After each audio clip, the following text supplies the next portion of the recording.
First it was no mobile phones, then it was no jeans, then no sleeveless shirts on campus, then it was no kissing on the dance floor. And the latest story to come out of conservative Chennai is no dark-coloured shirts. Sanjay Pinto takes a look at what happened to the liberal spirit of his city.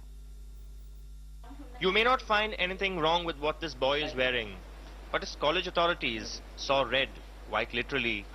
For merely wearing a dark-coloured shirt, Avinash Nahar, a fresher of this engineering college in the outskirts of Chennai, has complained that he was almost ragged by his principal and 5 lecturers after class hours. He is now in a state of shock. Avinash, what happened in college?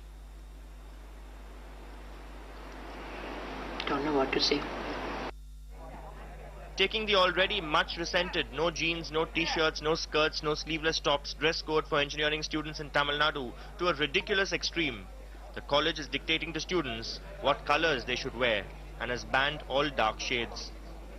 I can imagine if you wear spikes or if you have bali in the ear or if you wear t-shirts which is half-toned and with the tattoos in the hand, then I can say fine, that is okay. But merely just a red shirt and black pant is not at all an offense. So I'm really worried what exactly it made them to hold up a child who has just joined not even 15 days or over after his +2. So outraged were his parents that they have complained to the police about what they see as wrongful confinement of their son by the college authorities for something as frivolous as the color of his shirt. Student is detained or punished and harassed like that, then we have to question and then ask them why it was done like that, because that kind of harassment cannot be brushed aside. The college authorities were unavailable for comment, but sources say this was the 3rd time the student had violated the dress code. But the big question is whether colleges can detain students after class for not wearing what has almost become a post-school uniform. In Chennai, Sanjay Pinto, NDTV. We're debating tonight on the X Factor. Is a dress code on a university campus justified? You can write in with your comments and we're sure you have many of them via SMS or email at those addresses you see on your screen. All right, joining us now, well, from Chennai, we're joined by Dr. D. Vishwanathan, the Vice Chancellor of Anna University, also by Karti Chidambaram, a Congress youth leader. So those two views coming from Chennai. From Mumbai, we're joined by Dr. Sister Anila Verghese, the principal of Sophia College. And in Delhi, we're joined by Dr. Meera Ramachandran, the principal of Gargi College. So really a national spectrum of voices on this debate. May I start with you, Dr. Vishwanathan, from Chennai. Many believe that Anna University really set the ball rolling here. What's the purpose of a dress code, sir? What are you hoping to achieve? Well, we have to inculcate discipline among students in the campus.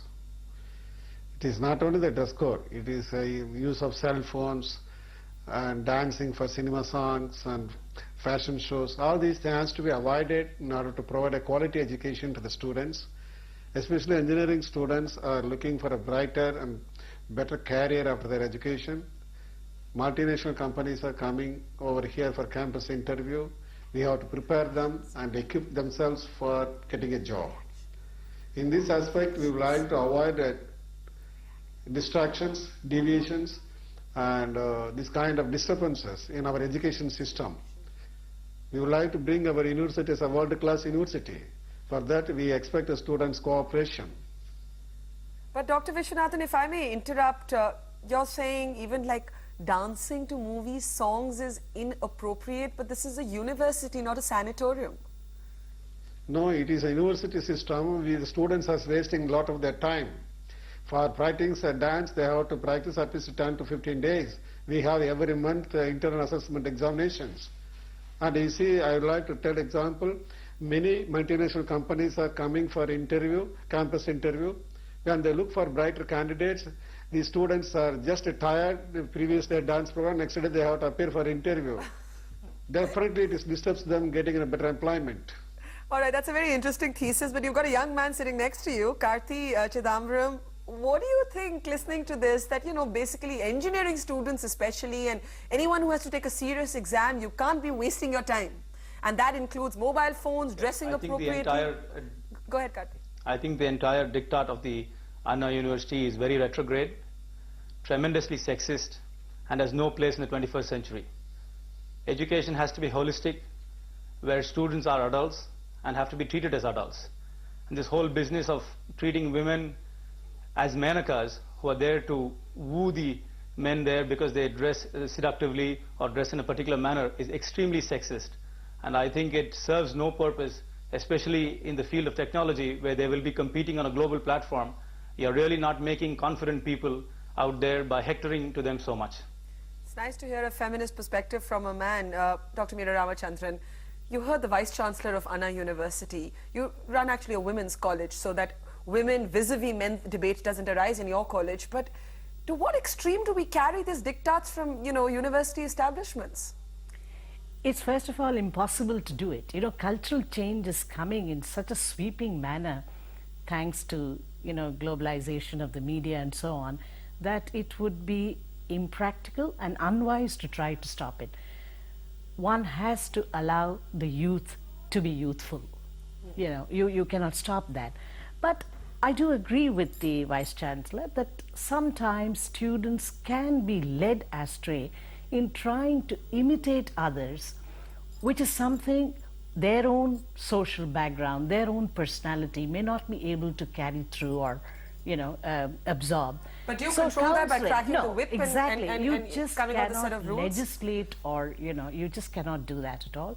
There can always be counseling on a one-to-one level done, by the teachers, by the principal, by seniors and so on.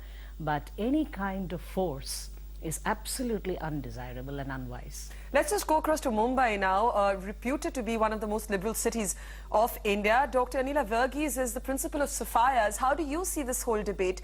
How far can a college principal go in determining what is appropriate behavior